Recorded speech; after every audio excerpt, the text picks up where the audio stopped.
네, 안녕하세요. 경기도 지역사회 전원시설 라온의 시설장 임규설입니다. 네, 지난 3년간 경기도 지역사회 전원시설에 대한 성과 내용을 이야기할 수 있는 자리가 마련되어서 감사하게 생각하고 있습니다. 아직 전원시설은 시작 단계에 불과합니다. 이제 차츰 정착하고 조금씩 성장하는 단계라 할 수 있습니다. 정신장애 인권에 있어서 가장 중요하게 생각하는 부분 중에 하나가 주거 보장이라 할 수 있습니다. 이러한 정신장애인 주거권 보장을 위해서 경기도는 다양한 복지 정책을 수립하고 시행하고 있습니다. 그중 하나가 지역사회 전원시설이라고 할 수 있습니다. 2017년 정신건강복지법 개정의 주요 취지는 정신질환자의 탈원화와 그에 필요한 정책 마련이라 할 수 있습니다. 무엇보다 개정법은 정신건강 및 주거 서비스에 빈틈없이 지원할 수 있다는 체제를 국가와 지방자치단체의 책임을 가지고 마련해야 된다는 의미를 포함하고 있다고 할 수 있습니다. 하지만 현실에는 법 개정 취지에 맞는 국가와 지방자치단체가 보다 적극적인 역할과 책임을 잘하고 있는지 살펴봐야 할 때라고 생각되어집니다. 중앙정부에서는 2018년 3월에 정신질환자 지역사회 안정적인 정착 지원을 위해 커뮤니티 케어 사업을 제시하였습니다. 이에 앞서 2006년 서울은 중간집 개념의 병원 지원형 지역사회 전원시설 4곳을 선행하여 운영하였습니다.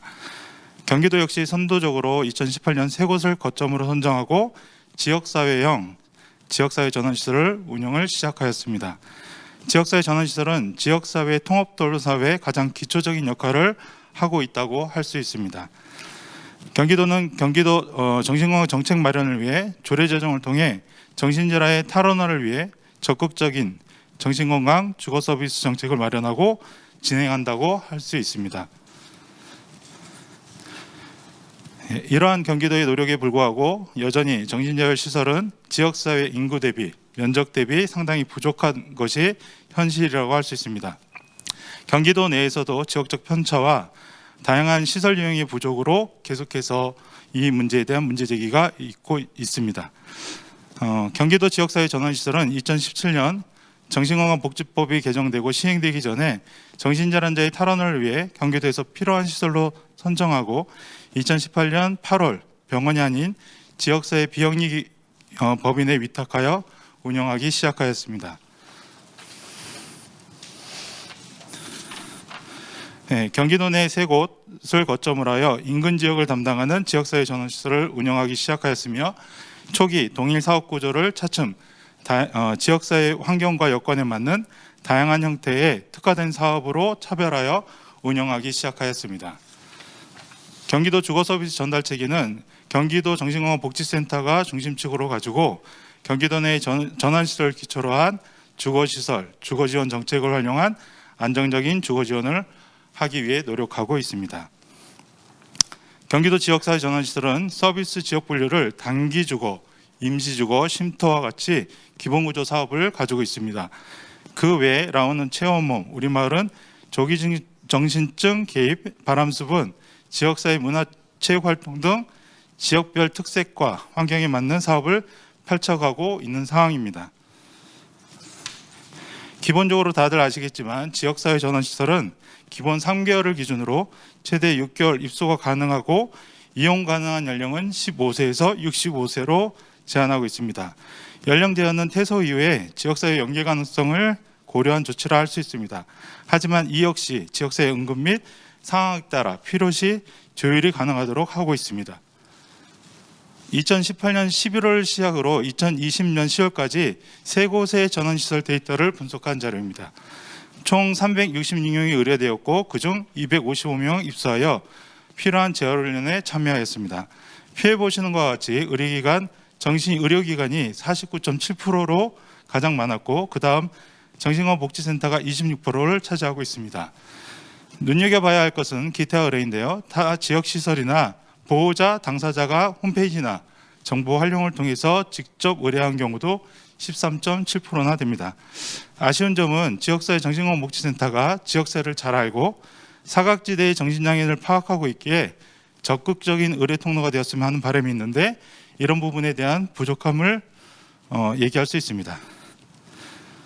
경기도 지역사회 전환실의 성과라 하기엔 아직 3년이라는 시간은 짧다고 할 수 있습니다. 그렇지만 그간의 지역사회 복귀를 보면 70.8%의 긍정적 결과를 나타나게 되었습니다. 여기에 아쉬운 점은 경기도 내 정신장애인이 필요로 하는 다양한 공동생활 과정이나 적극적 사회 지원을 해줄 수 있는 지원주택이 곳곳에 마련되어 있었다면 보다 더 높은 사회 복귀를 내지 않았을까 하는 아쉬움도 있습니다. 지난 3년간 경기도 지역사회 전환실을 퇴소한 이후에 퇴소자 전환에 대한 추적 조사를 해본 결과입니다. 입소 전과 퇴소 이후의 거주 변화를 살펴보면 지역사회 안정적 거주에 긍정적 영향을 미치고 있다는 것을 볼 수 있습니다. 퇴소 이후에 6개월간 사후관리, 지역사회 유관기관 연계를 통해 지속적인 사례 지원을 할 수 있도록 함으로써 안정적인 지역사회 정책에 기여할 수 있다고 생각되었습니다. 경기도 지역사회 전환실의 이용자, 입소자 평가입니다. 전환실을 운영 목적으로 할 수 있는 징검다리, 쉼터, 미래계획, 대인관계 향상, 증상관리, 존중받는 느낌, 언제든지 필요하면 다시 이용할 수 있는 곳이라는 표현으로 전환시설에 대한 평가를 해주었습니다. 보호자에 대한 평가입니다. 자립할 수 있는 방법을 배우고 막막한 현실을 탈출하는 탈출구가 되었다. 사회로 나갈 수 있는 길이 열린 것 같다는 긍정적 평가를 해주었습니다. 아쉬운 점은 경기도 북부 지역에 퇴소 후에 갈 수 있는 공동생활과정이나 지원주택이 없다는 점과 주거에 관련한 필요 정보를 쉽게 알 수 있었으면 좋겠다. 기타 의견으로는 입소기간 연장과 시설 확대에 대한 이야기가 나왔습니다. 다음은 라온의 2020년 특화 사업으로 진행됐던 체험에 대한 소개를 간단히 설명드리도록 하겠습니다. 전환시설이 입소시설이길래 아직까지 정신장애인분들이 생소한 부분이 있습니다. 이에 대한 불안감을 호소하는 분들도 있습니다. 이런 불안감을 최소화하고 재활훈련에 대한 필요성을 안내하기 위해 하나금융 지원으로 체험이라는 일주일간의 단기 프로그램을 진행하였습니다. 일주일간 전환시설에 제공하는 다양한 프로그램을 압축하여 필수적인 내용을 중심으로 진행하여 전환시설에 대한 필요성을 알리고 스스로 전환시설을 선택할 수 있도록 하고자 진행하였습니다. 코로나19 상황으로 진행하는 데 많은 어려움이 있었지만 불안한 마음을 가지고 있던 참여자들이 체험홈 참여 이후에 전환시설 입소를 편안하게 선택하고 입소하는 모습을 볼 수 있었습니다. 체험홈은 앞으로도 계속해서 진행할 예정인데 지역사회 정신건강복지센터와 협약을 통해 주간재활 프로그램의 일환으로 일주일간의 체험 프로그램을 제공함으로써 전환시설에 대한 이해와 이용에 대한 정보를 적극적으로 제공할 예정에 있습니다. 다음은 경기도 지역사회의 개선 방안에서 설명드리겠습니다. 2019년 2019년 국회의원 회관에서 발표되었던 경기 서울권 주거복지 서비스의 흐름도입니다. 서울 4곳, 경기 3곳 전환시설이 지역사회로 나가는 시작점이 되었고 그에 대한 역할이 중요하다는 것을 보여주는 도식입니다. 아쉬운 점은 서울과 경기권에만 주거복지 서비스 흐름도를 가지고 있다는 것이 볼 수 있습니다. 지난 3년간 성과를 통해 경기도 지역사회 전환시설의 활성화의 어려움을 좀 분석해 보면 첫 번째는 시설 접근성이 떨어지는 문제입니다. 서두에서 이야기했던 것처럼 경기도 면적 대비 시설 접근성이 많이 떨어집니다. 이로 인해 이용의 필요성을 느끼는 분들이 주저한 상황을 자주 볼 수 있습니다. 공적 업무 체계가 잘 이루어지지 못하고 있다는 점도 볼 수 있습니다. 지역사회 퇴원 환자나 돌봄이 필요한 지역사회 정신장애를 지원하는 사례관리자, 지자체 통합사례회의, 동주민센터 사례지원팀 등 공적 사례관리자가 전환시설에 대한 이해나 관심이 부족하여 의뢰 정도가 상당히 낮은 점도 문제라 얘기할 수 있습니다.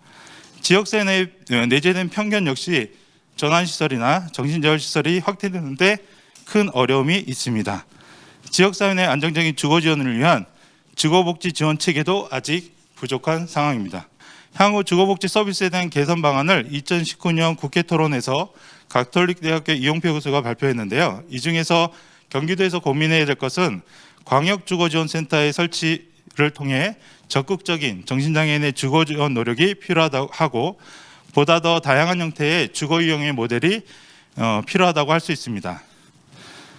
전반적인 주거복지 서비스의 개선 방안을 제안하면 첫 번째는 주거 제공 서비스를 민간 주도형보다는 경기도가 보다 더 적극적으로 선도적 모델을 개발하여 적극적으로 설치하는 것을 제안하고자 합니다.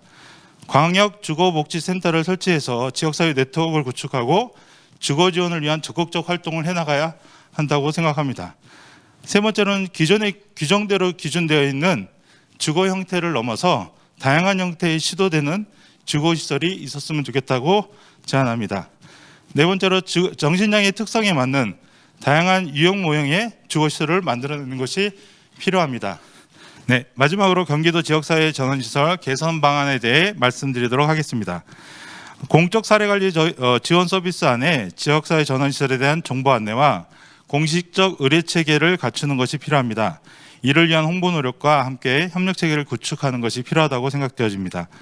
경기도 지역사회 전환시설이 겁준용으로 추가 설치가 필요합니다. 현재의 구조에서 각 지자체별 4개에서 5개를 담당할 수 있는 지역사회 전환시설이 적극적 설치가 필요하다고 제안드리고 싶습니다. 전환시설이 안정화 쉼터를 운영하기 위해서는 추가 인력이 배치되어야 이런 부분이 더 안정적으로 운영될 수 있다고 제안드리고 싶습니다. 정신장애의 자기결정권 보장과 함께 시설 이용의 선택의 폭을 넓히기 위해서는 주거복지 서비스의 기준도 높여야 된다고 생각되어집니다. 무엇보다 정신장애인 사적 공간 마련을 위한 공간 확대와 보다 더 깨끗하고 안전한 환경을 지원하기 위한 환경 개선 노력도 지속적으로 필요하다고 제안드리고 싶습니다. 이상으로 발표 마치도록 하겠습니다.